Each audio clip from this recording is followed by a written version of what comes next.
the wheel with the infamous wheel that we have, which was our answer to the London Eye, but it was basically put out of commission for about 2 years. It had faults in they had stress fractures in the structure.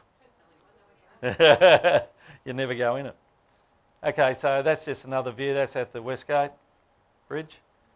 That's looking north. Looking south. That's the city view again. So that gives you an idea of the Central 35 project. Now the next project is in a place called Dandenong, and it's called the Spectra project, and I'll talk about the locale now.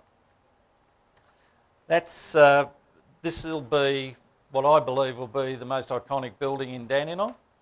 Dandenong is a city of Melbourne. It's the second biggest city in Melbourne.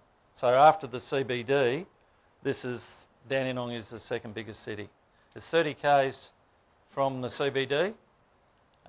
It's got easy access by train and by freeway, but also you have bus routes going. It's quite close to Monash University for those people interested in, say, something for their kids or otherwise. So this is how the building will look. It's 17 levels. It's got car parking in this particular area here. So it's got shops down the bottom, and then it's got 6 levels of car parking. And above that, you have the apartments themselves. So that's basically, it's a mirror image on each side of looking to the east and to the west. Okay? So one side looks towards virtually the city and the bay, and the other side looks to what we call Mount Dandenong. So you see here that Spectra is located within 10 k's of Monash. There's a proposed airport going in not too far from the particular area. The bay is 11 k's this way. The Dandenong ranges are 13 k's. There's a lot of light industry and manufacturing actually in the Dandenong region. So most of the people that live there have employment in the area, and we have a wide range of overseas immigrants into Dandenong. So I would say, based on the statistics, it's a roughly 72% of people living in Dandenong were born elsewhere.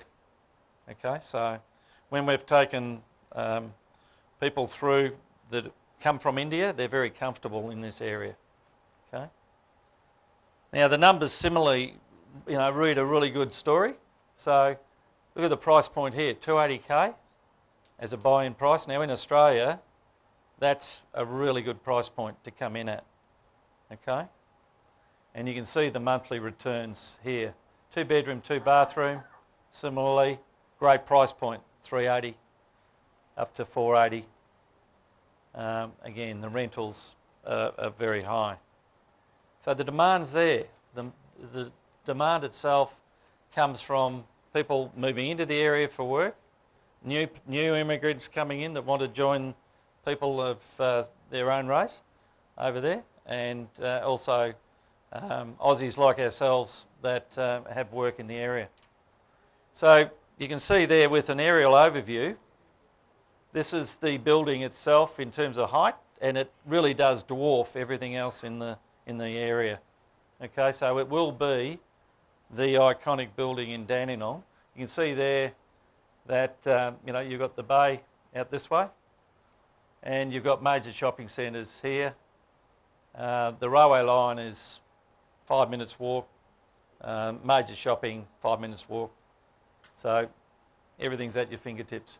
In terms of Dandenong itself, it also has a really good story about growth. So look at Dandenong proper here in 2006 up to 2011 in terms of the proportion of renters. So if you're buying this for an investment, you have a very high proportion of renters there. You've got a wide catchment of people available to actually rent your property. This is a typical 2-bedroom. And as I say, we can go through these with people to give you more information on each one. There's a 1-bedroom, but you can see the sizes are very generous.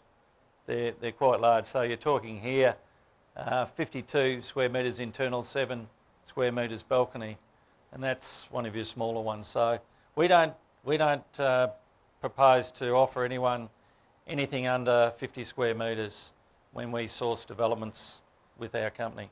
Okay, so it can be a difficulty for people to get borrowings. If you go in, if you get something for 40 square metres studio, you can really have some issues with that with borrowings. So we never recommend that. And this gives you an idea of what the finishes will look like, and typically when it's fully furnished.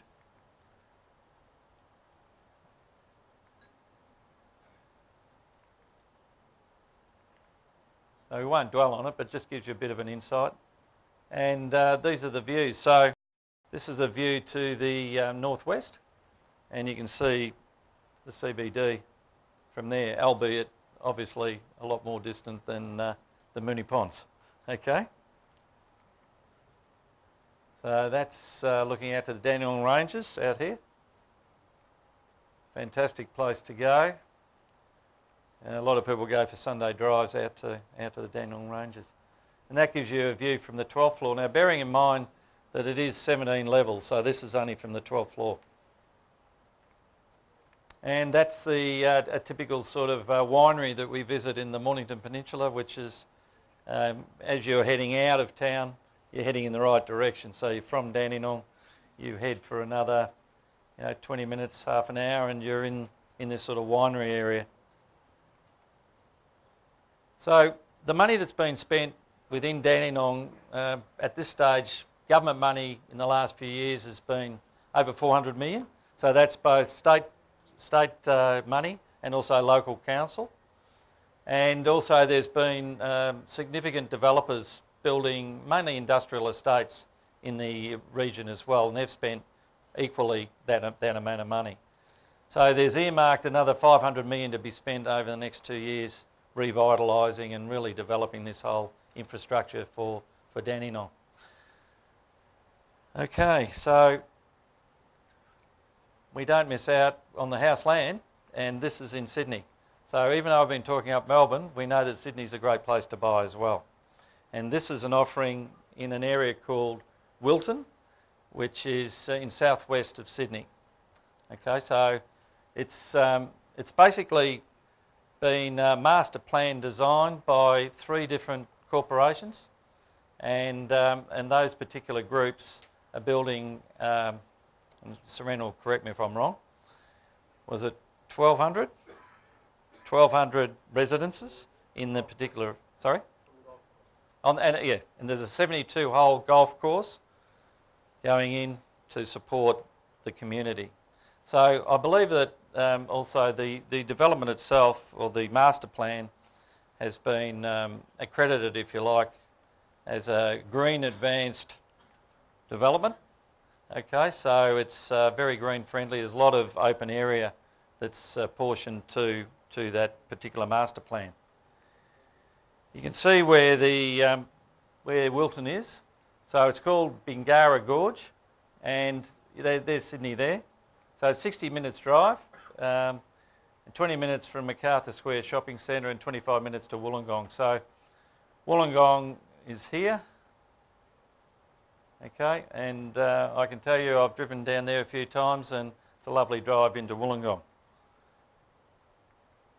So you can see there that you can purchase anything from 450 to 4,000 square metres. So if you want a big place, and like ride on mowers, you can grab that big land. But otherwise, 450 is a nice manageable area, and you can actually pick and choose what sort of design that you would like to build on your land. So again, I reiterate, anyone interested in talking about this style of development can see any of the people here from Sumo Austin Brothers. Okay? So look, that's all I wanted to cover. I hope I haven't been too long, but I appreciate your time, and I hope that that's of some interest to you. Thank you. Okay. Thanks.